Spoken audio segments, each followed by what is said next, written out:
Hey everybody, how are we getting on? So today I want to talk about miking acoustic guitar, different positions, different miking techniques, what's appropriate, what's not going to be appropriate.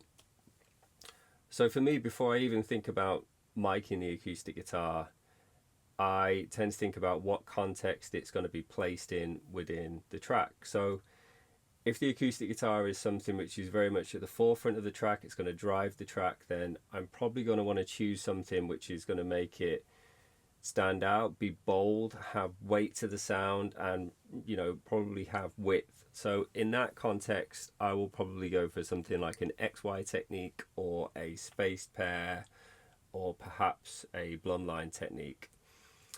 Now, if the acoustic guitar is something which is going to be secondary and is going to accompany other instruments in the track, then more often than not, I will just use a single mic technique, one placed at the 12th fret, and then that gives me the ability to place that guitar in the mix, in terms of where it's going to be panned left and right. So I have two examples here today, which I'm going to show to you guys. And one of them is going to be the context where the acoustic guitar very much takes center stage, and one is going to be where it's an accompanying instrument. So let's take a look. Okay, so this is example number one with the acoustic guitar taking center stage. So what I did for this is I actually ended up double tracking the guitars. And what's interesting about it is I used two different guitars for this. I used a regular 6-string guitar and I ended up using a 12-string guitar as well. Now, it would have been fine if I just used the regular guitar twice. That would have sounded sufficient. It would have sounded good enough. But we had a 12-string hanging around, and I thought it would be nice to have a slightly different tone in the double track just to give it some extra interest. In terms of how I mic these guitars, I mic them identically, both the 12 and the regular. And what I did was use the space pair. So I had one on the 12th fret and one pointed at the bridge / body of the guitar. I also used an extra ambient mic, which I had out in the hallway here, just to add some extra distance and make it a tiny bit more interesting. Okay, so let's check out the regular 6-string guitar. What does that sound like?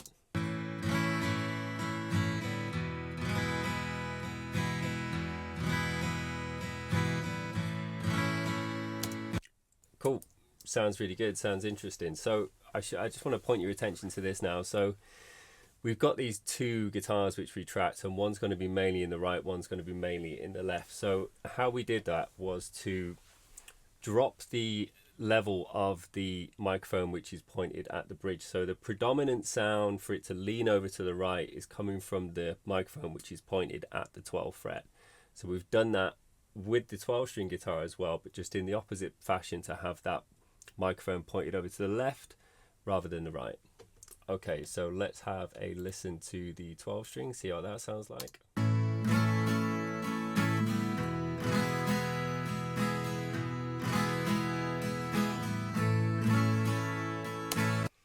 Okay, cool. Sounds interesting. Like it, I really like the tone of that. It's going to sound slightly different than the regular guitar, and it's going to add some interest to the stereo field. Okay, so let's listen to how these two sound in context of the mix together.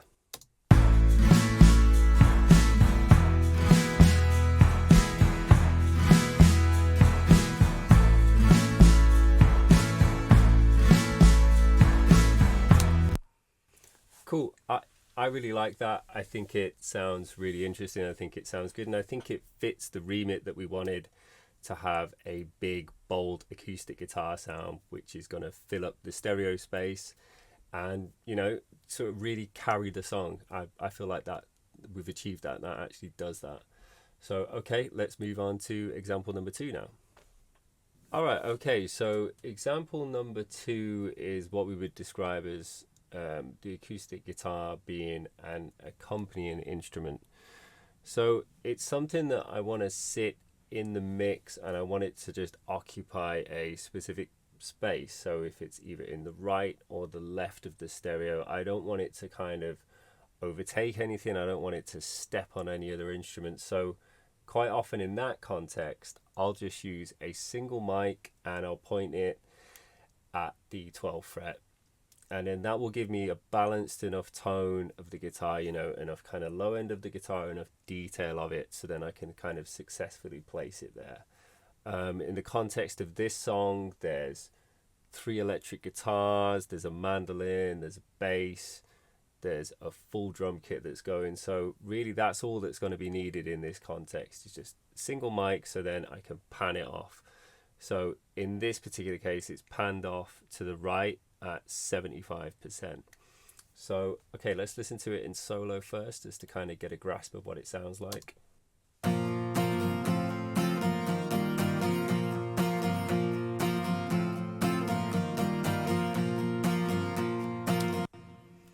Okay, cool. So it's quite a nice kind of dry tone.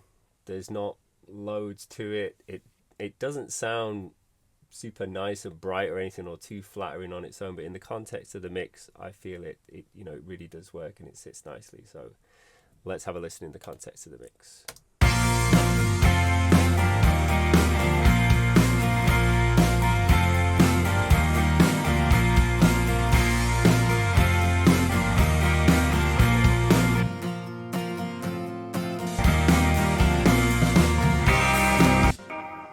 So, okay, so yeah, I feel like that works, and that was the right choice for that moment. If we'd chosen anything more elaborate, it would have probably occupied too much space in the mix and it wouldn't have suited its purpose. So I feel like we achieved what we needed to do there. So that's it for this episode. If you've got any questions, stick it below in the comments, and if you'd be kind enough to give us a like and a subscribe as well, that would be amazing. Right, thanks for watching. See you later.